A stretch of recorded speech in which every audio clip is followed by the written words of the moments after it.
கிறிஸ்துவ பிரியமானவர்களே அனைவரையும் இந்த காலை நேர ஆராதனையை சந்திப்பதில் மிக்க மகிழ்ச்சியா இருக்கிறேன். விசேஷமாக இந்த காலை நேரத்தில் நம்ம மே மாதத்தோட 3ஆம் வாரத்தில் இருக்கிறோம். கர்த்தர் நமக்கு கடந்த 3 வாரங்களும் தேவனை கண்ணின் மணி போல பாதுகாத்து கொண்டு வந்திருக்கிறார்.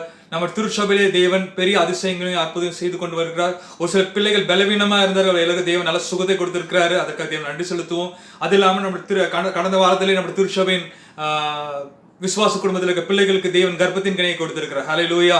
விசேஷமா எடுத்து பார்த்தீங்கன்னா நம்முடைய திருச்சபையில் ஆராதனை வீரனா இருக்கிற நம்முடைய சகோதரன் நந்தநேசகுமாருக்கு தேவன் ஒரு ஆண் பிள்ளையை கட்டளையிட்டார். அதே போல நம் திருச்சபையின் ஊழியத்திலே சிறமேற எனக்கு ஒரு துணையாக நின்று ஆஃப்னேஜ் ஊழியத்தையும் சரி எல்லா ஊழிய தேவன் நேர்த்தியாக செய்யும்படியாக என் சகோதரன் தேவன் கொடுத்திருக்கிறார். என் சகோதரன் வின்சென்ட் பிரபாகரனுக்கு தேவன் ஒரு அழகான ஒரு பெண் பிள்ளையை தேவன் கடந்த ஃப்ரைடே அன்னைக்கு தேவன் பிள்ளையை நான் காணும்படியாக தேவன் எனக்கு கிருபை கொடுத்து அதுக்கு தேவன் நடு செலுத்துகிற. விசேஷமாக நம் திருச்சபையின் பிள்ளைகளுக்கு தேவன் நன்மையான காரியங்கள், கடினமான டைமாக இருந்தால் தேவன் நன்மையான காரியங்கள் தேவன் செய்து கொண்டே இருக்கிறார். தேவன் நம்ம நன்றி உள்ளவர்களாக இருக்க வேண்டும்.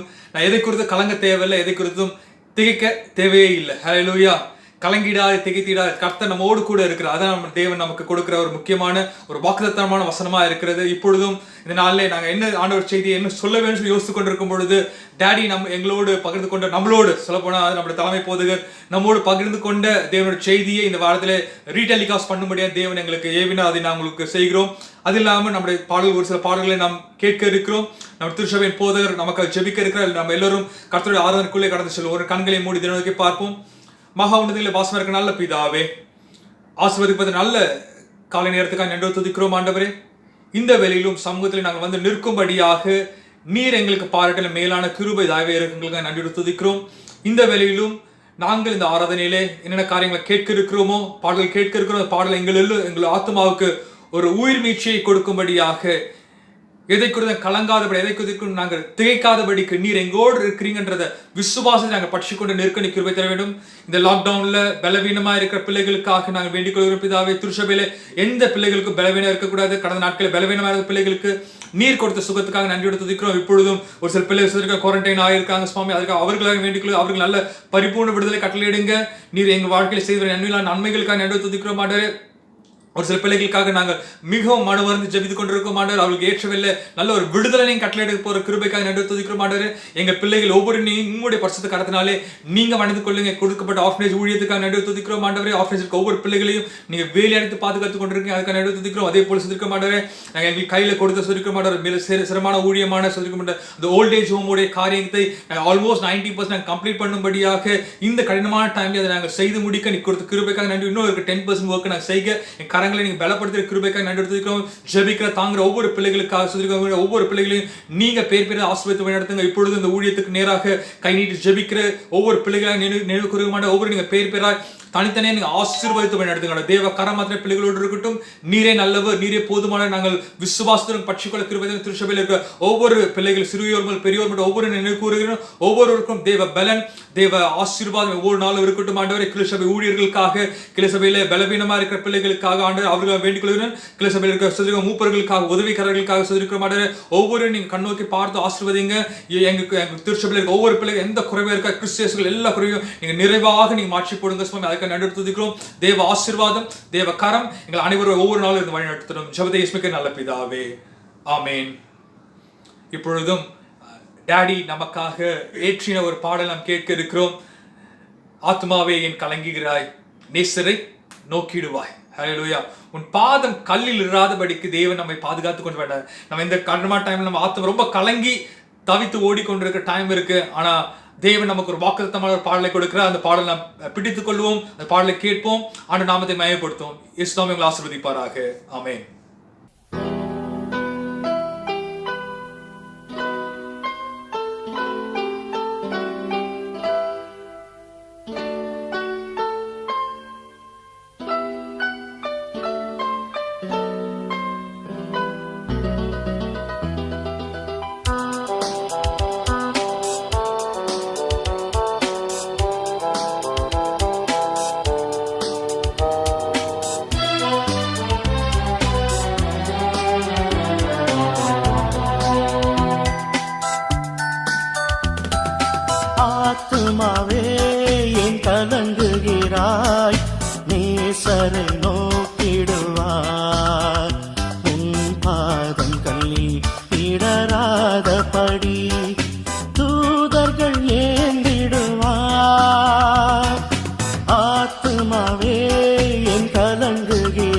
நோக்கிடுவாய், நேசரை நோக்கிடுவாய். உன் பாதம் கல்லில் இடராதபடி தூதர்கள் ஏந்திடுவாய்.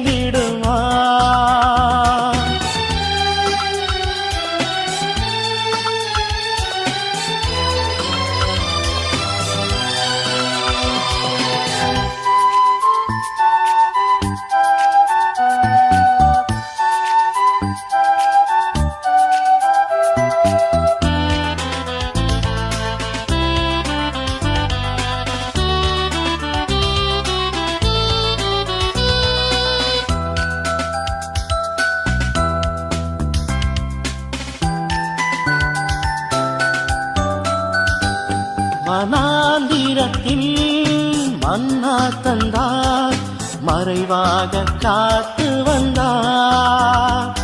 வனாந்திரத்தில் மன்னா தந்தார், மறைவாக காத்து வந்தார். இருள் நீக்கி வெளிச்சம் தந்தார், நாளெல்லாம் நிழலானார். இருள் நீக்கி வெளிச்சம் தந்தார், நாளெல்லாம் நிழலானார். ஆத்துமாவே என் கலங்குகிறாய், நேசரை நோக்கிடுவாய். உன் பாதம் கல்லில் இடராதபடி தூதர்கள் ஏந்திடுவாய்.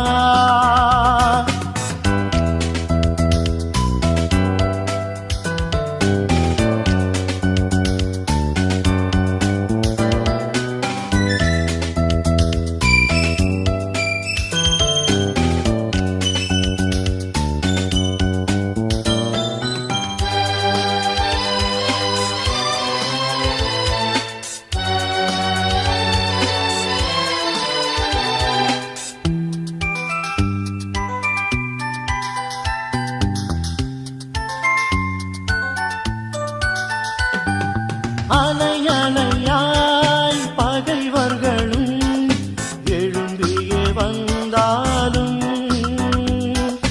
அலையலையாய் பகைவர்களும் எழும்பியே வந்தாலும், அதிகாரங்கள் உடையவராம் ஆண்டவர் நடத்தினாரே. அதிகாரங்கள் உடையவராம் ஆண்டவர் நடத்தினாரே. ஆத்துமாவே என் கலங்குகிறாய், நேசரை நோக்கிடுவாய். உன் பாதம் கல்லில் இடராதபடி தூதர்கள் ஏந்திடுவாய்.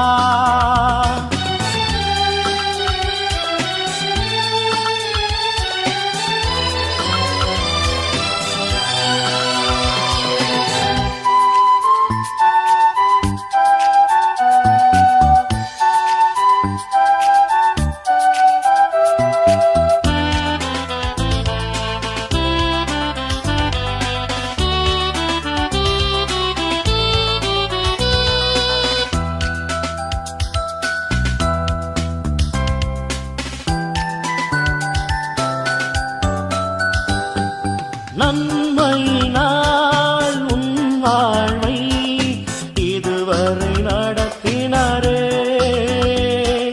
நன்மையினால் உன் வாழ்வை இதுவரை நடத்தினாரே. ஆத்துமாவே என் கலங்குகிறாய், இயேசுவில் நிலைத்திடுவாய். ஆத்துமாவே கலங்குகிறாய், இயேசுவில் நிலைத்திடுவாய். ஆத்துமாவே என் கலங்குகிறாய், நேசரை நோக்கிடுவாய். உன் பாதம் கல்லில் இடராதபடி தூதர்கள் ஏந்திடுவாய். ஆத்துமாவே என் கலங்குகிறாய், நேசரை நோக்கிடுவாய். உன் பாதம் கல்லில் இடராதபடி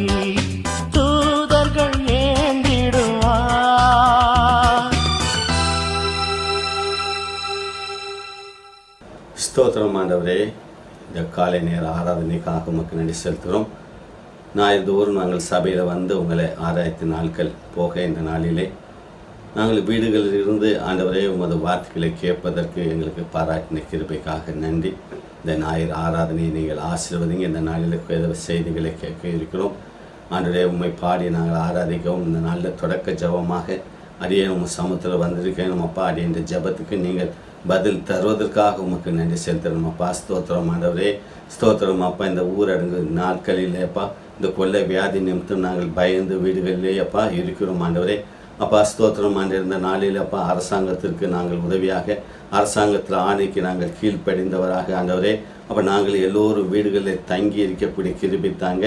இந்த வாரம் முழுவதும் அப்பா இந்த கொள்ளை நோய் ஆனது அப்பா அதிகமாக இருக்குது நாங்கள் கேள்விப்படுகிறோம் ஆண்டவரே.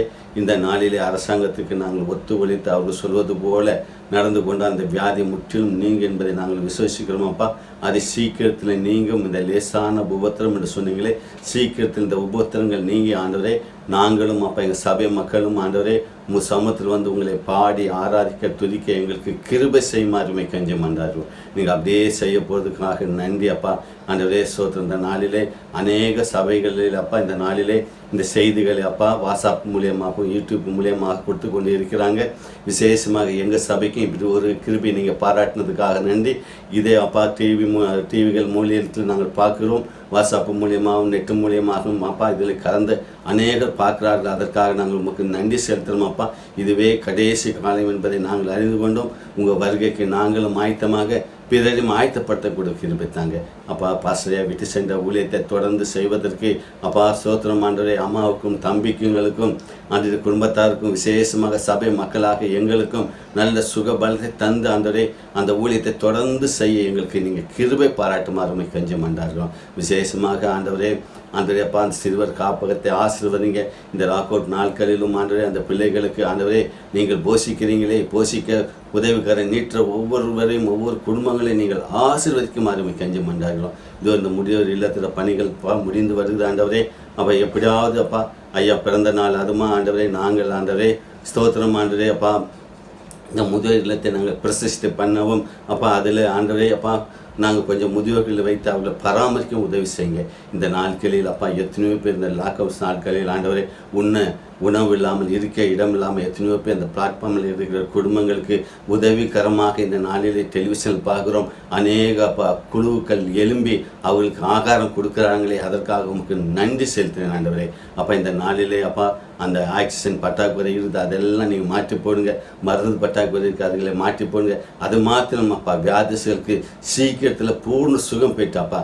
எங்கள் இந்திய தேசம் அப்பா இந்த கொள்ளை நோய் இல்லாமல் வாழ எங்கள் தேசத்தை உமது கரத்தில் ஒப்பு கொடுத்துறோம் அப்பா. கிறிஸ்துவாகிய நாங்கள் சமத்தில் வருகிறோம். வேதத்தில் எழுதி தந்திருப்பது போல் என் ஜனங்கள் தங்கள் பாவங்களை அறிக்கையிட்டு மனம் திரும்பி அப்பா வரும்போது நான் அவர்கள் தேசத்துக்கு சேமத்தை கொடுப்பேன்னு சொன்னது போல கிறிஸ்தவராகிய நாங்கள் ஆண்டு எங்கள் பாவங்கள் சமத்தில் அறிக்கை இருக்கிறோம். தகப்பனே நாங்கள் தான் பாவம் செய்து விட்டு எங்களை மன்னிங்க ஒரு விஷயம் மன்னிங்க அப்பா. நாங்கள் இனி வர்ற நாட்களிலே சுவிசேஷத்தை அறிவிக்கவும் ஆண்டவரே ஸ்தோத்திரம் சபைக்கு போகிற காரியங்களும் வேதம் வாசிப்பதிலும் அப்பா உமக்கு நாங்கள் உண்மையாக நடந்து கொள்ள எங்களுக்கு கிருபை பாராட்டுமாறுமை கெஞ்சி மன்றாடுகிறோம். எங்கள் ஜெபம் கேளும் நல்ல தகப்பனே, ஆமீன். அல்லேலூயா அல்லேலூயா ஸ்தோத்திரம். இந்த நாளில் கூட வேத வசனத்தை நம்ம வாசிக்க இருக்கிறோம். அடியனுக்கு ஆண்டவர் இந்த நாளில் தந்த நல்ல ஒரு வேத வார்த்தை செப்பனியா 3ஆம் அதிகாரம் 17ஆம் வசனத்தை வாசிக்க கேட்போம். உன் தேவனாகிய கர்த்தர் உன் நடுவில் இருக்கிறார். அவர் வல்லமை உள்ளவர். அவர் ரட்சிப்பார். அவர் உன் பேரில் சந்தோஷமாய் மகிழ்ந்து தம்முடைய அன்பு நிமித்தம் அமர்ந்திருப்பார். அவர் உன் பேரில் கம்பீரமாய் களி கூறுவார். ஆமீன். அல்லேலூயா அல்லேலூயா. சோத்திரத்தினால வாசிக்கப்பட்ட வேத வசனத்துக்காக ஆண்டவருக்கு நான் நன்றி செலுத்தினேன். இதில் 3 வகையான காரியத்தை தேவன் எனக்கு அதில் காமித்தார்னால ஸ்தோத்திரம். அதை நான் உங்கள்கிட்ட சொல்ல ஆசைப்படுகிறேன். உன் தேவனாகிய கர்த்தர் உன் நடுவில் இருக்கிறார், நீ எந்த தீங்கையும் காண மாட்டாய். ஆண்டவர் சொல்கிறார். ஆண்டவர் நம் நடுவில் இருக்கிறார். உன் வலது பக்கத்திலும் உன் இடது பக்கத்திலும் 1000-10,000 இருந்தால் அது ஒன்று சேதப்படுத்தான்னு சொல்கிறார். ஆண்டவர் கண்டு நம்ம வைராக்கியமாக இருக்கும்போது இந்த தொற்று நோய் நம்மளே அண்டாது. அதுதான் வேதம் அருமையாக சொல்லுது. உன் தேவனாகிய கர்த்தர் உன் நடுவில் இருக்கிறார். அவர் உன் பேரில் சந்தோஷமாக மகிழ்ந்து அவர் உன் பேரில் கெம்பீரமாய் களி கூறுவார். அவர் நம் பேரில் கம்பீரமாக களி கூறுவார். அதனால் நம் தேவனாகிய கர்த்தர் நம் நடுவில் இருக்கிறார். நம்ம ஒருபோதும் தீங்கை காண மாட்டோம். தீங்கு வருவது போல் இருக்கும், ஆனாலும் ஆண்டவர் செய்வார். அவர் கரங்களிலே நம்மளை மூடிக்கொள்வார். நாளையே கூட தேவனை மகிமைப்படுத்தி ஒரு பாடலை பாட ஆண்டவரை எனக்கு கிருபை செய்யுமாறு கெஞ்சும் என்றாருக்கிறேன். நீங்கள் எல்லோரும் சேர்ந்து இந்த பாடலை பாடி தேவனை மகிமைப்படுத்துங்கள். ஹல்லேலூயா. மறவாமல் நினைத்தீரையா, மனதார நன்றி சொல்வேன். மறவாமல் நினைத்தீரையா, மனதார நன்றி சொல்வேன். இரவும் பகலும் என்னை நினைத்து இதுவரை நடத்தினீரே. இரவும் பகலும் என்னை நினைத்து இதுவரை நடத்தினீரே. நன்றி நன்றி ஐயா, கோடி கோடி நன்றி ஐயா. நன்றி நன்றி ஐயா, கோடி கோடி நன்றி ஐயா. எபினேசர் நீர்தானையா, இதுவரை உதவினீரே. எபினேசர் நீர்தானையா, இதுவரை உதவினீரே. எல்ரோகி எல்ரோகி என்னையும் கண்டீரே, எப்படி நான் நன்றி சொல்வேன். எல்ரோகி எல்ரோகி என்னையும் கண்டீரே, எப்படி நான் நன்றி சொல்வேன். நன்றி நன்றி ஐயா, கோடி கோடி நன்றி ஐயா. நன்றி நன்றி ஐயா, கோடி கோடி நன்றி ஐயா. மறவாமல் நினைத்தீரையா, மனதார நன்றி சொல்வேன். பலவீன நேரங்களில் பலன் தந்தீரையா. பலவீன நேரங்களில் பலன் தந்தீரையா. சுகமானேன் சுகமானேன் தழும்புகளால் சுகமானேன், என் குடும்ப மருத்துவர் நீரே. சுகமானேன் சுகமானேன் தழும்புகளால் சுகமானேன், என் குடும்ப மருத்துவர் நீரே. நன்றி நன்றி ஐயா,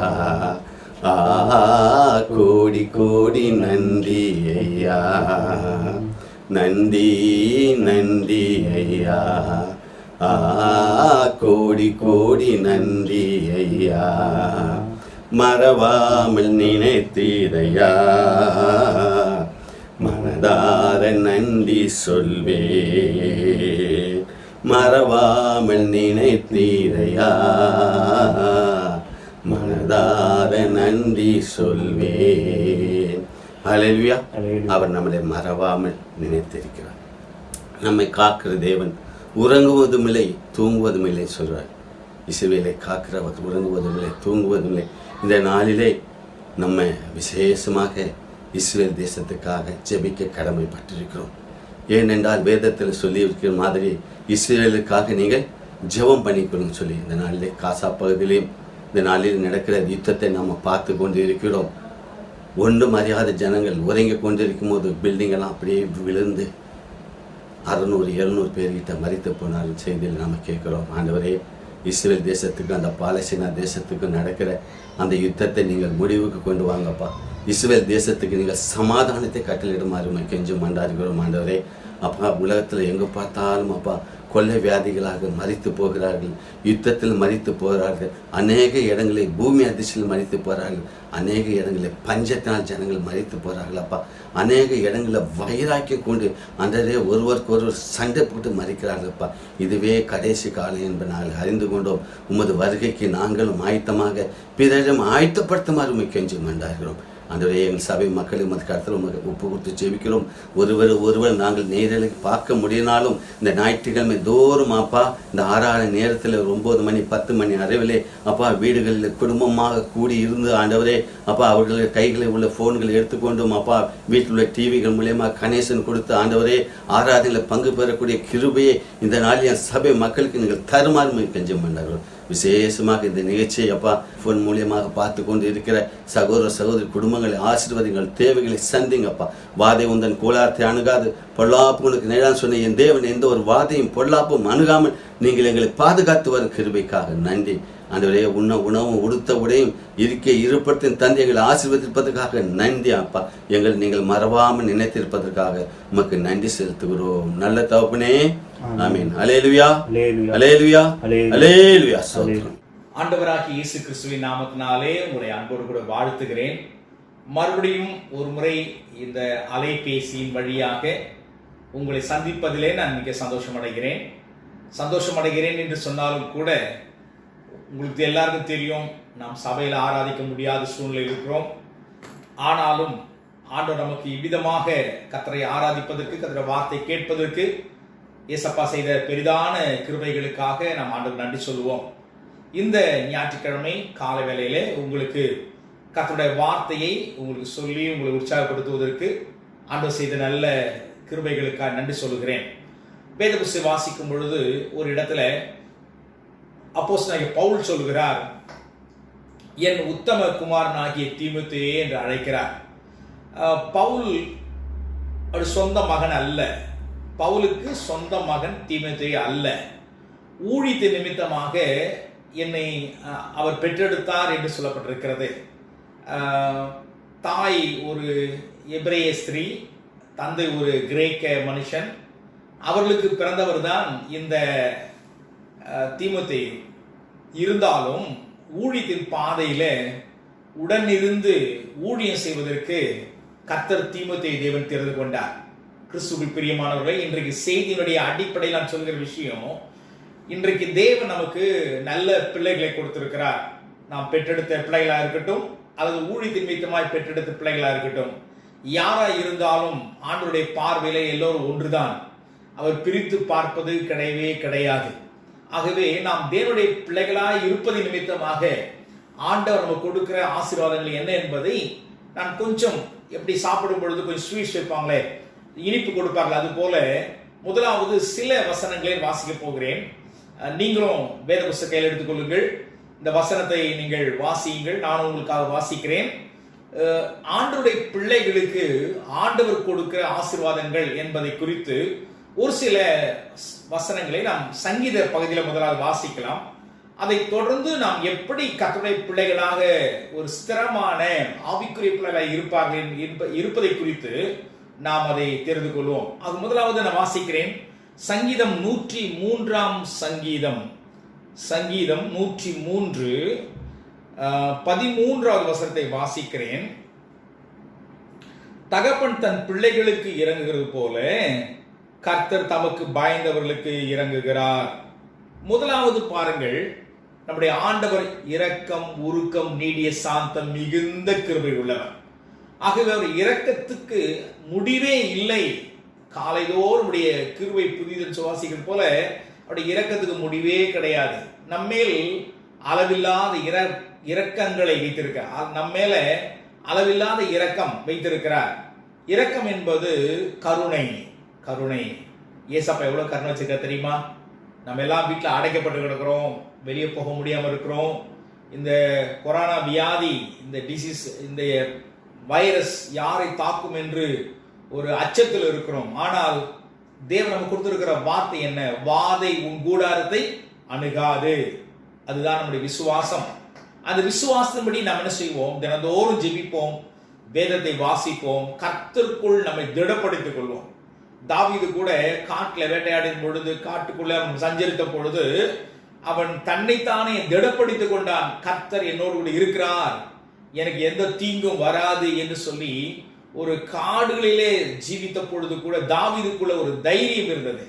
அதே போல நாமும் கர்த்தருக்குள்ள தைரியமா இருந்து, ஏசப்பா என்னை பாதுகாத்துக் கொள்வார், என்னுடைய குடும்பத்துக்கும் என்னுடைய பிள்ளைகளுக்கு எந்த வியாதியும் வராது என்று சொல்லி நாம் தைரியமாக விசுவாசத்தில் முன்னேறி செல்ல கர்த்தர் கிருபை தருவார். முதலாவது பாருங்கள், கர்த்தருடைய பிள்ளைகளுக்கு கர்த்தர் கொடுக்கிற விஷயம் அவருடைய இரக்கத்தை கொடுக்கிறார். அதே 103ஆம் சங்கீதத்துல 17வது வசனம் 17ஆம் வசனத்தை வாசிக்கிறேன். கர்த்தருடைய கிருபையோ அவருக்கு பயந்தவர்கள் மேலும் அவருடைய நீதி அவருடைய பிள்ளைகள் மேலும் அனாதியா என்றென்றைக்கும் உள்ளது. அவருடைய கிருபை, கர்த்தருடைய கிருபை நம்முடைய பிள்ளைகளுக்கு, நம்முடைய பிள்ளைகளுக்கும் தேவன் கொடுக்கிறார் என்று சொல்லி நாம் வாசிக்கிறோம். அதே போல மூன்றாவது பார்த்தீங்கன்னா 115ஆம் சங்கீதத்துல 115ஆம் சங்கீதம் 14வது வசனத்தை வாசிக்கிறேன். கர்த்தர் உங்களையும் உங்கள் பிள்ளைகளையும் வர்த்திக்க பண்ணுவார். மல்டிபிகேஷன். உங்களுடைய குடும்பத்தை தேவன் விருத்தியாக்குவார். உங்களுடைய குடும்பம் விருத்தி அடையும். நீங்கள் இப்பொழுது படுகிற கஷ்டங்கள் வாழ்க்கையில் இருக்காது. தேவனுடைய பிள்ளைகளாக இருக்கிற உங்களுக்கு தேவன் உங்கள் குடும்பத்தை, உங்களையும் உங்கள் பிள்ளைகளையும் வர்த்திக்க பண்ணுவார். ஆபிரகாமுடைய ஒரே ஒரு மகன் தான், அவனோட சந்ததியோ பெருகி கொண்டு போனதே. அதே போல உங்களுக்கும் உங்கள் பிள்ளைகளுக்கும் தேவன் எல்லா ஞானத்தையும் தேவ கிருபையும் தந்து உங்கள் பிள்ளைகளை வர்த்திக்க பண்ணுவார். நாலாவது வாசிக்கிறேன். நாலாவது குறிப்பாக 128ஆம் சங்கீதத்துல 128:3 வாசிக்கிறேன். உன் மனைவி உன் வீட்டோரங்களை கனி தரும் திராட்சை கொடி போல் இருப்பால், உன் பிள்ளைகள் உன் பந்தியை சுற்றிலும் ஒலிவமர கன்றுகளைப் போல் இருப்பார்கள். உங்களை உற்சாகப்படுத்த சொல்கிறேன், உங்கள் பிள்ளைகள் செழித்து இருப்பார்கள். உங்கள் பிள்ளைகள் ஆசீர்வதிக்கப்பட்ட பிள்ளைகளாக இருப்பார்கள். ஏனென்றால் எல்லாருக்கும் ஒரு தகப்பன், ஏசப்பா நம்முடைய தகப்பனாக இருக்கிறார். அவருடைய பிள்ளைகளாக இருக்கிற நமக்கு, நம்முடைய குடும்பத்தில் நம்முடைய பிள்ளைகளை குறித்து கவலைப்படாதீங்க. என் பிள்ளை ஸ்கூல்ல சேர்க்கலையே, ஸ்கூலுக்கு போலையே, நான் என்ன கஷ்டப்படுகிறேன் அப்படி யோசிக்காதீங்க. ஏசப்பாவுக்காக நீங்கள் வாழுங்கள், அவருடைய பிள்ளைகளாக காணப்படுங்கள். அவரோடு கூட நீங்க ஜெபித்து கொண்டிருங்கள். பிள்ளைகளை உட்கார வைத்து பாட்டு பாட வைங்க, ஜெபிக்க வைங்க. அப்படி செய்யும் பொழுது உங்கள் பிள்ளைகள் கர்த்தராலே போதிக்கப்படுவார்கள். உங்கள் பிள்ளைகள் எப்படி இருப்பாங்க? ஒலிவ மர கன்றுகளை போல அவர்கள் செழித்து இருப்பார்கள். ஒரு செழுமை, ஒரு பிளஸிங் உங்களுக்கு உண்டு. அதே 128ஆம் சங்கீதத்துல சோதரம் 6வது வசனத்தை வாசிக்கிறேன். நீ உன் பிள்ளைகளுடைய பிள்ளைகளையும் இஸ்ரவேலுக்கு உண்டாக சமாதானத்தை காண்பாய். உன் பிள்ளைகள் மூலமாக கர்த்தர் உன்னை சமாதானமாய் நடத்துவார். நீ கண்ணீர் விட வேண்டாம், கஷ்டப்பட வேண்டாம், நாளைக்கு என்ன செய்யறது யோசிக்காதீங்க. உங்கள் பிள்ளைகளை காப்பாற்றுவது கர்த்தருடைய கரத்தில் இருக்கிறது. அது வருகிற நாட்கள்ல நம்முடைய பிள்ளைகளுக்கு தேவன் சமாதானத்தை தருவார். நம்ம எல்லாம் கர்த்தருடைய பிள்ளைகள். நீங்க ஒன்றை குறித்து கவலைப்பட வேண்டாம், சோர்ந்து போக வேண்டாம். தேவன் உங்களுக்கு நன்மையான காரியங்களை தர வல்லவராய் இருக்கிறார். ஆகவே 5 காரியம் சொன்னேன். முதலாவது, தேவனுடைய இரக்கம் உங்கள் மேல் இருக்கும். 2வது, கிருபை உங்கள் மேல் இருக்கும். 3வது, உங்களை தேவன் வர்த்திக்க பண்ணுவார். 4வது, நீங்கள் ஆசீர்வாதமாய் இருப்பீர்கள். 5வது, உங்களுக்கு தேவன் சமாதானத்தை கட்டளையிட வல்லவராய் இருக்கிறார். கிறிஸ்துவில் பிரியமானவர்களே, இது ஒரு முன்னுரை தான். கர்த்தருடைய பிள்ளைகளுக்கு இவ்விதமான ஒரு ஆசீர்வாதங்களை தருவேன் என்று சொல்லி கர்த்தர் சொல்லி இருக்கிறார். இதை தாண்டி இன்னும் ஒரு விஷயம் இருக்கிறது. தேவன் தமது பிள்ளைகளை அவர் விட்டு விடுவது கிடையாது. அவர் நம்மை கைவிடுவது கிடையாது. ஆகவேதான் சோதரன் கர்த்தருடைய பிள்ளைகளாக இருக்கிற நமக்கு தேவன் எவ்வளவு நன்மை செய்திருக்காருன்னு சொல்லி பார்த்தீங்கன்னா, நான் இங்கே ரோமர் புத்தகத்துக்கு போய் விடுகிறேன். ரோமர் புத்தகத்துல ரோமர் நிருபம் 8ஆம் அதிகாரம் 14, 15, 16 வாசிக்கிறேன். மேலும் எவர்கள் தேவனுடைய ஆவியினால் நடத்தப்படுகிறார்களோ அவர்கள் தேவனுடைய புத்திரராய் இருக்கிறார்கள். 15ஆம் வசனம். அந்தபடி திரும்பவும் பயப்படத்தக்கதாக நீங்கள் அடிமைத்தனத்தின் ஆவியை பெறாமல் அப்பா பிதாவே என்று கூப்பிடும்படியான புத்திர சுயாதன ஆவியை பெற்றீர்கள். 16ஆம் வசனத்துல நாம் தேவனுடைய பிள்ளைகளாய் இருக்கிறோம் என்று ஆவியானவர் நம்முடைய ஆவியுடனே கூட சாட்சி கொடுக்கிறார். கிறிஸ்துவுக்குள் பிரியமானவர்களே, இந்த வசனத்தை வாசிக்கும் பொழுது 3 காரியங்கள் இருக்கிறது. முதலாவது, நாம் தேவனுடைய பிள்ளைகளாய் இருக்கிறோம் என்ற ஒரு பெரிய ஒரு ஆசீர்வாதம். 2வது, நாம் அவரது கேட்கிற உரிமை பெற்றிருக்கிறோம். அப்பா பிதாவே என்று கூப்பிடும்படியான அந்த புத்திர சுயாதன ஆவியை பெற்றிருக்கிறோம். நம்முடைய உலகப்பரம தகப்பனிடத்துல ஒரு பிள்ளை கேட்கும் பொழுது அந்த பிள்ளைக்கு இவருடைய தேவை தேவன் அந்த தகப்பனை சந்திக்கிறார். அதே போல நாம் ஜெபிப்போம், தேவன் அப்பா பிதாவே என்று கூப்பிடும்படியான அந்த ஆசீர்வாதம் தேவன் நம்முடைய வாழ்க்கையில் வைத்திருக்கிறார். அது மாத்திரமல்ல, 16ஆம் வசனம் வாசிக்கிறோம், நாம் தேவனுடைய பிள்ளைகளாய் இருக்கிறோம் என்று ஆவியானவர் தாமே நம்முடைய ஆவியோடு சாட்சி கொடுக்கிறார். நீங்கள் கர்த்தருடைய ஆவியில் நடத்தப்படும் பொழுது நீங்கள் தேவன் நடத்தப்படுகிற ஒரு கிருபை பெற்றுக்கொள்ளும் பொழுது உங்களுடைய எல்லா தேவைகளையும் கர்த்தர் சந்திக்க வல்லவராய் இருக்கிறார். நீங்க ஒன்றை குறித்து கவலைப்பட வேண்டாம், நீங்க யோசிக்க வேண்டாம். ஐயோ இப்படி மூடி கிடக்கிறதே, நான் வெளியே போக முடியாம இருக்கிறதே, எனக்கு வேலை இல்லையே யோசிக்காதீங்க. இதற்கு மேல் உங்களை கர்த்தர் நடத்துவார், உங்களோடு கூட இருக்கிறார். நீங்கள் ஒன்றை குறித்து கவலைப்பட வேண்டாம். கர்த்தருக்குள் சந்தோஷமாயிருங்கள். தேவன் உங்களுக்கு நல்ல காரியங்களை தேவன் செய்ய வல்லவராய் இருக்கிறார்.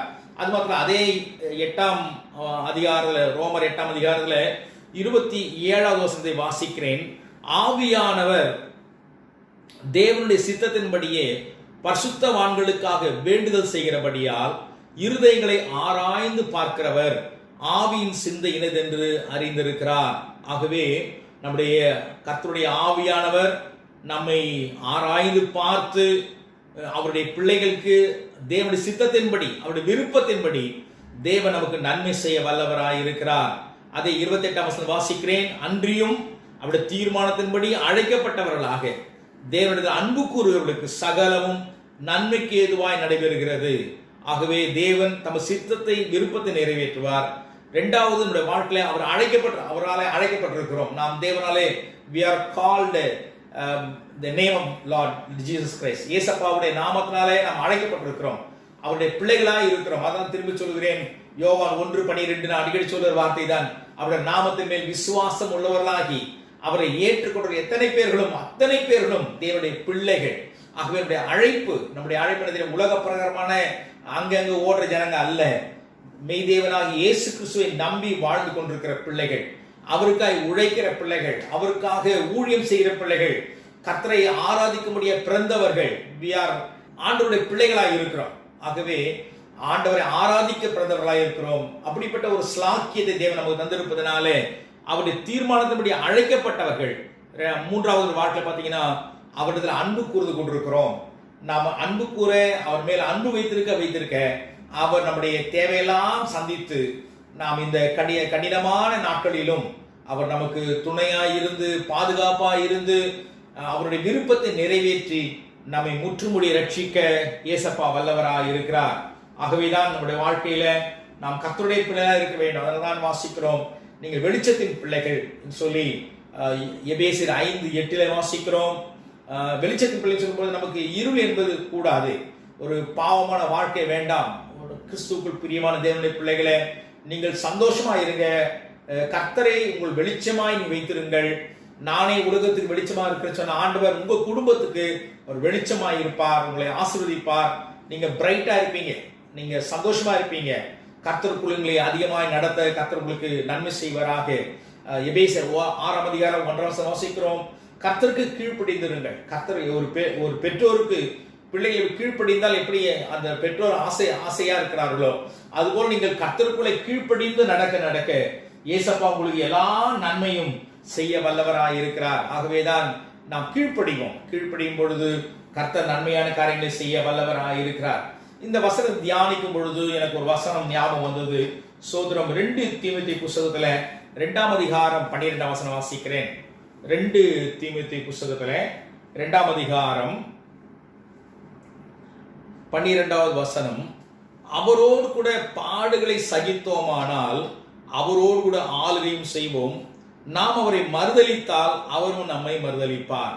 இந்த உலகத்திலே பாடுகள், கஷ்டங்கள், பிரச்சனைகள் வரும் பொழுது நாம் இந்த கஷ்டத்தின் மத்தியிலே, பாடுகள் மத்தியிலே நாம் ஆளுகை செய்ய போகிறோம் என்ற ஒரு கிருபை நமக்குள்ள இருக்க வேண்டும், அந்த எதிர்பார்ப்பு இருக்க வேண்டும். இந்த கொஞ்ச காலம் தான் அந்த பாடு, இந்த கொஞ்ச காலம் தான் இந்த கஷ்டம், இதை மாறும்படியாக அந்த சமூகத்தில் காணப்படுவோம். கொஞ்ச காலம் பாடுபடுகிற நமக்கு தேவன் நன்மையானவர்களை தருவார் என்று வாசிக்கிறோம். அதே போல எங்களுக்கு வாசிக்கிறோம். அதே 3ஆம் அதிகாரம் 12ஆம் வசனத்துல வாசிக்கிறேன். 3ஆம் அதிகாரம் 12ஆம் வசனம், அன்றியும் இயேசு கிறிஸ்துவுக்குள் தேவபக்தியாய் நடக்க மனதாய் இருக்கிற யாவரும் துன்பப்படுவார்கள்.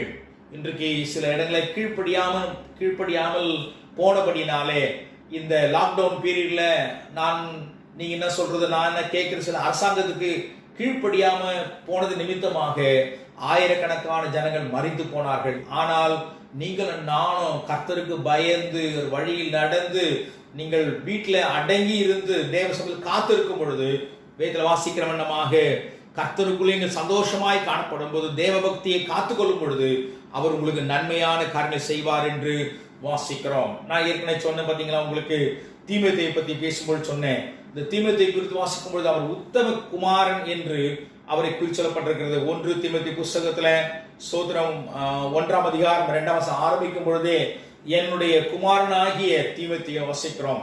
அதே போல 1ஆம் அதிகாரம் 18ஆம் வசனத்துல என்னுடைய குமாரனாகிய தீமோத்தேயை வாசிக்கிறோம். 2ஆம் அதிகாரம் 2ஆம் வசனத்தில் என் உத்தம குமாரனாகிய தீமோத்தேயை வாசிக்கிறோம். ஆகவே இந்த உலகத்துல நாம் பவுல் எப்படி தன்னுடைய பெற்றெடுக்காத ஒரு ஆவிக்குரிய மகனை அவர் விரும்பி சந்தோஷமாய் வாழ்த்துகிறது போல நம்மெல்லாம் கர்த்தருடைய பிள்ளைங்க, நாம் தேவனமை வாழ்த்தும்படியாக ஆசீர்வதிக்கும்படியாக சித்தம் கொண்டிருக்கிறாரு. அதை குறித்து வாசிக்கும் பொழுது எனக்கு இந்த வசனம் வாசித்தேன். பிலிப்பியர் புத்தகத்துல எடுங்கள், பிலிப்பியர் புத்தகம் எடுத்துக்கொள்ளுங்கள். பிலிப்பியர் 2ஆம் அதிகாரம் 19வது வசனம். பிலிப்பியர் 2:19. அன்றியும் நான் உங்கள் செய்திகளை அறிந்து மனத்தேர்தல் அடையும்படிக்கு சீக்கிரமாய் தீமோத்தேயை உங்களிடத்தில் அனுப்பலாம் என்று கர்த்தராகிய இயேசுவுக்குள் நம்பியிருக்கிறேன். இந்த இடத்துல உங்களுடைய செய்திகளை நான் கேட்கும்படியாக, நீங்க எப்படி இருக்கிறீங்க கேட்பதற்கு ஒரு தீமோத்தேயு என்ற ஒரு சீஷனை என்ன பண்றாராம் பவுல் அனுப்பலாம் என்று அவர் நம்பிக்கையாய் இருக்கிறாராம். ஒரு நம்பிக்கைக்குரிய ஒரு மனுஷனாக தீமோத்தேயு உடனிருந்து ஊழியம் செய்வதை நாம் பார்க்கிறோம். 20வது வசனத்தை வாசிக்கும் பொழுது அது என்னவென்றால், உங்கள் காரியங்களை உண்மையாய் விசாரிப்பதற்கு என்னை போல மனதுடையவன் என்று அவனை போல வேறு ஒருவன் இல்லை என்று அவர் கூறுகிறார். அப்படி சொன்னால் ஒரு விஷயத்தை சோதரம் பவுல் எப்படி நினைக்கிறாரோ அதே போல தீமோத்தேயுக்குள்ளும் விசாரிக்கிற ஒரு குணம் இருக்கிறது. நான் என்ன நினைக்கிறேனோ அதை அவன் செய்து முடிப்பதற்கு அவன் திராணி உள்ளவன் என்று அந்த தீமோத்தேயு குறித்து வாசிக்கிறான். ஒரு மூத்த ஊழியக்காரனுக்கு ஒரு உடனிருந்து ஊழியம் செய்கிற ஒவ்வொரு விசுவாசியும் ஒவ்வொரு பிள்ளைகளும் கூட பார்த்தீங்கன்னா ஒரே எண்ணம் உடையவர்களாக இருப்பார்கள். ஒரு வேற்று எண்ணம் இருக்காது. அதுக்காக நாம் என்ன செய்யணும்? தேவனுடைய பிள்ளைகளாக இருந்து நாம் தேவனுக்கு ஊழியம் செய்ய வேண்டும். 21ஆம் வசனத்துல வாசிக்கிறோம், அது 2:21 பிலிப்பியர்ல, மற்ற எல்லோரும் கிறிஸ்து இயேசுக்குரியவர்களை தேடாமல் தங்களுக்குரியவர்கள் தேடுகிறார்கள். பாருங்க, அப்படி பார்த்தீங்கன்னா இன்றைய ஊழியத்துல வந்தா எனக்கு என்ன கிடைக்கும் அப்படின்ற எண்ணம் உடையவர்களா இருக்கக்கூடாது. ஏசப்பா பிள்ளையா இருந்தா இந்த உலகத்தில் ஏசப்பா வாழ்வேன், நான் மற்றவர்களுக்கு சாட்சியா இருப்பேன், சமாதானமா இருப்பேன், சந்தோஷமா இருப்பேன்ற சொல்லுகிற அளவுக்கு தேவன் நமக்கு நன்மை செய்ய வேண்டும். 22ஆம் வசனம் வாசிக்கிறேன். தகப்பனுக்கு பிள்ளை ஊழியம் செய்வது போல அவன் என்னோடு கூட சுவிசேஷ நிமித்தம் ஊழியம் செய்தான் என்று அவருடைய உத்தம குணத்தை அறிந்திருக்கிறீர்கள். ஒரு தகப்பன் பிள்ளைக்கு எப்படி ஊழியம் செய்கிறாரோ அதுபோல அவன் எனக்கு எல்லாவித உத்தம குணத்தோடு கூட ஊழியம் செய்தான். இந்த வாரம் நான் உங்களுக்கு சொல்லுகிற ஒரு விஷயம் தெரியுமா? நீங்க தேவனுடைய பிள்ளைகளாக இருக்க வேண்டும். எப்படிப்பட்ட பிள்ளையா இருக்கணும்? தீமோத்தேயு போல பிள்ளையா இருக்க வேண்டும். ஏனென்றால் தீமோத்தேயு பவுல் அழைக்கும் பொழுது என் உத்தம குமாரனாகிய தீமோத்தேயுன்னு அழைக்கிறார். நான் என்ன நினைக்கிறேனோ அதை செய்வான் என்று சொல்லி ஒரு எதிர்பார்ப்போடு இருக்கிறார். நான் போகாத ஊழியத்தை, நான் செய்ய முடியாத ஊழியத்தை என்னுடைய மகன் தீமோத்தேயு செய்வான் சொல்லி பவுல் நம்பி இருக்கிறது போல ஏசப்பா நம்ம எல்லாரும் நம்பி இருக்கிறாரு. நம்ம தான் ஊழியம் செய்யணும், நம்ம தான் கர்த்தருக்கு பிரியமா இருக்கணும், நம்ம தான் சாட்சியா இருக்கணும். இப்படிப்பட்ட ஒரு காரியத்தை நம்மளோட வாழ்க்கை கற்றுக்கொள்வோம். இந்த வாரத்துல நாம் இந்த காரியங்களோடு கூட நாம் தொடர்ந்து பிரயாசம் எடுக்க கர்த்தர் நமக்கு உதவி செய்வார். இந்த செய்தியை நாம் கொடுத்து கொண்டிருக்கும் பொழுது எப்ப வேதத்தை புரட்டி புரட்டி வாசிக்கணும். இங்க ஆதியாகமத்துல இருந்து வெளிப்படுத்தலையே வாசாதான் ஒரு சந்தோஷமா இருக்கும். கொஞ்ச நேரம் மட்டும் பேசிட்டு பாஸ்ட் கொஞ்ச நேரம் தான் பேச சொல்லக்கூடாது. அதான் இன்னும் யோசித்து பார்த்தேன். 1 யோவான் புத்தகத்துக்கு நான் திருப்பினேன். 1 யோவான் புத்தகத்துல 2ஆம் அதிகாரம் 1 வசனத்தை வாசிக்கிறேன். என் பிள்ளைகளே, நீங்கள் பாவம் செய்யாதபடிக்கு இவைகளை உங்களுக்கு எழுதுகிறேன். ஒருவன் பாவம் செய்தானால் நீதிபரராயிருக்கிற இயேசு கிறிஸ்து பிதாவிடத்தில் பரிந்து பேசுகிறவராயிருக்கிறார். அப்படின்னா நம்முடைய வாழ்க்கையில் நம்முடைய பிள்ளைகளாய் கர்த்தருடைய பிள்ளைகளாய் இருக்கிறோம். நம்மால முடிந்த வரை சொல்லும் பொழுது அது ஒரு கண்டிஷன். அவர் பரிசுத்தர், நாமும் பரிசுத்தராக இருக்க வேண்டும். இந்த உலகத்துல உலகம், மாமிச, பிசாசு நிறைய பாவங்கள் செய்ய தூண்டும். பல சில சில தவறான காரியங்கள் கூட சமுதாயம் நடப்பது உண்டு. நாம் அதிலே மாட்டிக்கொள்ளாதபடிக்கு, நாம் பாவம் செய்யாதபடிக்கு என்னுடைய பிள்ளைகளே நீங்கள் வாழ்ந்து காணப்படுங்கள் சொல்லி அந்த யோவான் 1 யோவான் புத்தகத்தில் 2ஆம் அதிகாரத்தில் வாசிக்கிறோம். அதே 1 யோவான் 2ஆம் அதிகாரம் 12ஆம் வசனத்தில் வாசிக்கிறோம். பிள்ளைகளே, அவருடைய நாமத்து நிமித்தம் உங்கள் பாவங்கள் மன்னிக்கப்பட்டிருப்பதனாலே உங்களுக்கு எழுதுகிறேன். நம்முடைய பாவங்களை தேவன் மன்னித்திருக்கிறார். ஒரு பாவம் செய்கிற மனுஷன் பாவத்துக்கு அடிமையா இருக்கிறான். தன் பாவங்களை மறைக்கிறவன் வாழ்வடைய மாட்டான். ஆனால் அவைகளை அறிக்கை செய்து விட்டு விடுகிறவன் இரக்கம் பெறுவன். ஆகவே கர்த்தருடைய பிள்ளைகளா இருக்கிற ஒவ்வொருவரும் சொல்லுகிற ஒரு காரியம், நீங்கள் மனம் திரும்பி தேவனுடைய பிள்ளைகளா இருப்பது நிமித்தமாக உங்களுடைய பாவங்கள் மன்னிக்கப்பட்டிருக்கிறது என்ற விசுவாசத்தோடு கூட நீங்கள் இன்னும் பரிசுத்தத்தின் மேல் பரிசுத்தம் அடைய நாம் காணப்பட வேண்டும். அதே 2ஆம் அதிகாரத்தில் 18ஆம் வசனம் வாசிக்கிறேன். 2:18 வாசிக்கிறேன். பிள்ளைகளே, இது கடைசி காலமா இருக்கிறது. அந்தி கிறிஸ்து வருகிறான் என்று நீ கேள்விப்பட்டபடியே இப்பொழுதும் அநேக அந்தி கிறிஸ்துகள் இருக்கிறார்கள். அதனால இது கடைசி காலம் என்று அறிந்திருக்கிறோம். கிறிஸ்துவுக்கு பிரியமானவர்களே, இனி காலம் செல்லாது. இனி காலம் செல்லாது. நாம் இன்னும் ஒரு 10, 20 வருஷம், 30 வருஷம் வாழ்வு நினைக்க வேண்டாம். கடைசி காலத்துல இருக்கிறோம். பாருங்கள், இந்த ஒரு வைரஸ் வந்து ஒரு கம்ப்யூட்டர்ல ஒரு வைரஸ் வந்து விட்டால் அதுல இருக்கிற எல்லா டாக்குமெண்ட்டும் அழிஞ்சு விடும். அதை எடுத்து பார்க்க முடியாது. அது போல இந்த கொரோனா வைரஸ் வந்து நிமித்தமாக எல்லா இடத்திலும் இது பரவி ஏறக்குறைய 200 நாடுகளுக்கு மேல் பரவி அவங்க எல்லாரையும் இன்னைக்கு இங்க மட்டும் இல்ல, உலக நாடு அத்தனையிலும் இந்த லாக்டவுன் இருந்து கொண்டுதான் இருக்கிறது. கஷ்டப்பட்டு தான் இருக்கிறாங்க. ஆகவே இது கடைசி காலம். இந்த ஒரு கொரோனா டிசீஸ் வந்து இவ்வளவு கஷ்டப்படுறோம்னு சொன்னா இவையெல்லாம் வேதனைகளுக்கு ஆரம்பம். இதற்கு மேல் நிறைய காரியம் இருக்கு. ஆனால் அவைகளும் தப்பித்துக் கொள்வதற்கு நாம் ஆண்டோட ரகசிய வருகையிலே அவரோடு எடுத்துக்கொள்ளப்படுவதற்கு நாம் பரிசுத்தம் மேல் பரிசுத்தம் அடைந்து நாம் தேவனுக்கு பிரியமா இருக்க வேண்டும் என்று கர்த்தர் விரும்புகிறார். அதே 2ஆம் அதிகாரத்தில் 28ஆம் வசனம் வாசிக்கிறேன். இப்படி இருக்க பிள்ளைகளே, அவர் வெளிப்படும் பொழுது நாம் அவர் வருகையிலே அவருக்கு முன்பாக வெட்கப்பட்டு போகாமல் தைரியமுள்ளவராய் இருக்கும்படி அவரில் நிலைத்திருங்கள். என்னுடைய பிள்ளைகளே, இயேசப்பாட வருகையிலே நீங்கள் நிலைத்திருந்து அவரோடு கூட எடுத்துக்கொள்வதற்கு நீங்கள் காணப்பட வேண்டும் என்று தேவன் விரும்புகிறார். இந்த வசனத்தை வாசிக்கும் பொழுது அதே புத்தகத்தில் 3ஆம் அதிகாரம் எடுத்துக்கொள்ளுங்கள். 3:18 வாசிக்கிறேன். என் பிள்ளைகளே, வசனத்தினாலும் நாவினாலும் அல்ல, கிரியினாலும் உண்மையினாலும் அன்பு கூற கடவும். இயேசப்பாவுடைய பிள்ளைகள் நாம் ஏதோ பைபிள் படிக்கிறோம், சர்ச்சைக்கு போறோம் அப்படி கிடையாது. உங்களால முடிந்த மட்டும் உங்களுடைய கிரியினாலே, உங்களுடைய கிரியினால் விசுவாசம் செத்தது. உங்களுடைய வாழ்க்கையில விசுவாசம் இருக்குன்னு சொல்லணும் சும்மா இருந்தா போதாது. உங்களுடைய விசுவாச கிரியிலே காண்பித்து அதுல உண்மை உள்ளவர்களாய் இருக்கும் பொழுது அவர் உங்களை அதிகமாய் ஆசீர்வதிக்கிறார். இப்படி வாசிக்கும் பொழுது 4ஆம் அதிகாரம் 1 யோவான் 4ஆம் அதிகாரத்துல 4ஆம் வசனம் சொல்கிறது, பிள்ளைகளே, நீங்கள் தேவனால் உண்டாயிருந்து அவர்களை ஜெயித்தீர்கள். ஏனென்றில் உலகத்தில் இருக்கிறவனிலும் உங்களில் இருக்கிறவர் பெரியவர். நீங்கள் ஜெயம் பெற்ற பிள்ளைகளாய் இருக்க வேண்டும் என்று கர்த்தர் விரும்புகிறார். ஆகவே ஒரு ஜெயமுள்ள வாழ்க்கை, கர்த்தருடைய பிள்ளையாய் இருக்கிற ஒரு ஸ்லாக்கியம். நாம் இந்த நாளில் கேட்ட வசனத்தின்படி எப்படி நாம் கிறிஸ்துக்குள்ளே நாம் ஒரு பிள்ளையாய் இருப்பது, ஒரு ஆவிக்குறி பிள்ளையாய் இருப்பது, எப்படி ஒரு ஜெயமுள்ள ஒரு வாழ்க்கை எடுப்பது குறித்து வாசித்திருக்கிறோம். பாவம் செய்யாத ஒரு வாழ்க்கை, கடைசி காலத்தில் விழிப்புள்ள ஒரு வாழ்க்கை, நிலைத்திருக்கிற ஒரு காரியம், தேவனுடைய அன்பு நமக்குள்ளே இருப்பது, வஞ்சிக்கப்பட்டு போகாத ஒரு காரியம், உண்மை கிரியை இருக்க வேண்டும், ஜெயிக்கப்படுவர் என்று சொல்லி காணப்பட வேண்டும். ஆகவேதான் 1 யோவான் 5:21 கடைசி வசனம், பிள்ளைகளே, நீங்கள் விக்கிரகங்களுக்கு விலகி உங்களை காத்துக்கொள்ளுங்கள். ஆமென். பிள்ளைகளே, நீங்கள் விக்கிரகங்களுக்கு விலகி உங்களை காத்துக் கொள்வீர்களாக. ஆமென். பாருங்கள், விக்கிரகம் என்று சொன்ன தெரியுமா அர்த்தம்? இந்த உலகத்துல ஆண்டரை விட்டு பிரிக்கின்ற அநேக விக்கிரகம் இருக்கிறது. இந்த வி என்ற வார்த்தை பாருங்க, விக்கிரகம் என்ற வி என்ற வார்த்தை பாருங்க, யோசிச்சு பாருங்க.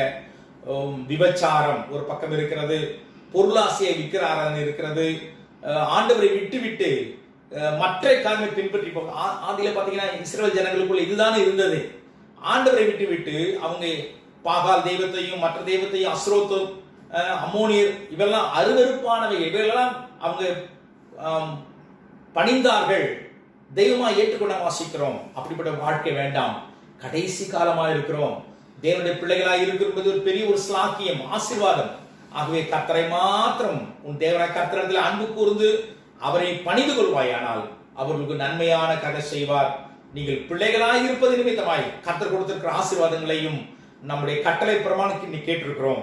நாம் கர்த்தருக்கு இன்னும் கீழ்ப்படிவோம், இன்னும் சாட்சியா இருப்போம், சமாதானமா இருப்போம், பரிசுத்தமா இருப்போம். ஏசப்பா சீக்கிரம் வரப்போகிறார். அதற்கு ஆயத்தமாகுமா? தயவு செய்து அப்படி இருக்கிற இடத்துல கண்களை மூடுங்கள், நான் ஜெபிப்போம். எங்களை அதிகமாய் நேசித்து வழிநடத்தி வருகிற எங்கள் பரலோக பிதாவே, நாங்கள் உங்களுடைய பிள்ளைகளாய் இருப்பது எங்களுக்கு கிடைத்திருக்க பெரிய ஒரு ஆசீர்வாதம். அதற்காக நன்றி. அப்ப இன்றைக்கு நாங்கள் ஆண்டவரே ஒரு ஆசீர்வாதமான வசனங்கள் மாத்திரம் அல்ல, நாங்கள் எப்படி கீழ்ப்படிய வேண்டும், எப்படி நாங்கள் நடந்து கொள்ளணும் சொல்லி நீ எங்களோடு பேசின இந்த வார்த்தைகளுக்கு ஸ்தோத்திரம். அதன்படி நாங்கள் நடந்து கொண்டு எங்களுடைய ஆவிக்கிற வாழ்க்கையை காத்துக்கொண்டு ஆண்டவரே எங்களை இன்னும் உமக்கு பிரியமாய் சாட்சியாய் வாழ உதவி செய்யுங்க. இந்த நாளிலே இந்த ஜபத்தில் கலந்து கொண்டிருக்கிற ஒவ்வொரு கர்த்தருடைய பிள்ளைகளையும் ஆசீர்வதிங்க. எங்கள் அருமையான சபையில் இருக்கிற சிறு பிள்ளைகளுக்காக வேண்டிக் கொள்கிறோம். பிள்ளைகள் மீது உடைய கரம் கூட இருப்பதாக, எல்லா விக்கனத்துக்கும் பொல்லாப்புக்கும் விலைக்கு ரட்சித்து பிள்ளைகளை பாதுகாத்து நடத்தும்படியா நாங்கள் ஜெபிக்கிறோம். அப்பா ஸ்தோத்திரிக்கிறோம். வாலிப பிள்ளைகள் ஆண்டவரே வெளியே செல்லாதபடிக்கு ஆண்டவரை மிகவும் ஜாக்கிரதையாக கர்த்தருக்குள்ளே ஆண்டவர் தன்னை காத்துக்கொள்ள உதவி செய்திரும்படியாக ஜெபிக்கிறோம். அப்பா சபையில் இருக்கிற ஆண்டவரே வயது சென்றவர்களுக்காக வருகிறோம். இந்த வியாதியுடைய விக்கனம் ஒன்றும் அவளை அணுகாதபடிக்கு உங்களுடைய பாதுகாப்பு கூட இருக்கும்படியாக ஜெபிக்கிறோம். ஒவ்வொரு குடும்பங்களுக்காக நாங்கள் வேண்டிக் கொள்கிறோம் ஆண்டவரே. அப்ப உங்களுடைய பிள்ளைகளான தூரமான இடத்துல இருந்தா கூட அவர்களுக்காக நாங்கள் ஜெபிக்கிறோம். தேசத்துல இந்த செய்தியை கேட்டுக்கொண்டிருக்கிற ஒவ்வொரு கர்த்தருடைய பிள்ளைகளுக்காக நாங்கள் ஜெபிக்கிறோம் ஆண்டவரே. கர்த்தர் ஒவ்வொரு பிள்ளைகளையும் கர்த்தர் மென்மேலும் ஆசீர்வதிங்க. சீக்கிரமா இந்த லாக்டவுன் பீரியட் ஆண்டவரே மாற்றப்பட்டு நாங்கள் மறுபடியும் பழையபடி ஆராதிக்க எங்களுடைய வேலைகளுக்கு செல்ல ஏசப்பா எங்களுக்கு கிருபை பாராட்டும்படியா ஜெபிக்கிறோம். இந்நாள் வரையில கர்த்தர்கள் செய்த எல்லா உபகாரங்களுக்காய், நன்மைகளுக்காய், ஆசீர்வாதங்களுக்காய் கொடான கொடி நன்றிகளை எடுக்கிறோம். உடைய பிள்ளைகளை வாழ்த்தி ஜெபிக்கிறோம். எல்லாருக்கும் வாழ்ந்து சுகமாய் இருக்க நாங்கள் ஜெபிக்கிறோம். ஆசீர்வதிங்க, பலப்படுத்துங்க, காத்துக்கொள்ளுங்க. இயேசுவின் நாமத்தில் கேட்டுக்கொள்கிறோம் நல்ல பிதாவே, ஆமென். நாம் சேர்ந்து சொல்லுவோம். என் ஆத்மாவே கர்த்தரை ஸ்தோத்ரி, என் முழு உள்ளமே அவருடைய பரிசுத்த நாமத்தை ஸ்தோத்ரி. என் ஆத்மாவே கர்த்தரை ஸ்தோத்ரி, கர்த்தர் செய்த சகல உபகாரங்கள் என்றும் மறவாதே. ஆமென். நம்முடைய கர்த்தராகிய இயேசு கிறிஸ்துவின் கிருபையும் பிதாவாகிய தேவனுடைய அன்பும் பரிசுத்த ஆவியானவருடைய அந்யோன்ய ஐக்கியம், சமாதானம், சந்தோஷம், ஆசீர்வாதம், அபிஷேகம் கர்த்தர் வருகை மட்டும் தங்கி ஆசீர்வாதமாய் இருப்பதாக. ஆமென், ஆமென்.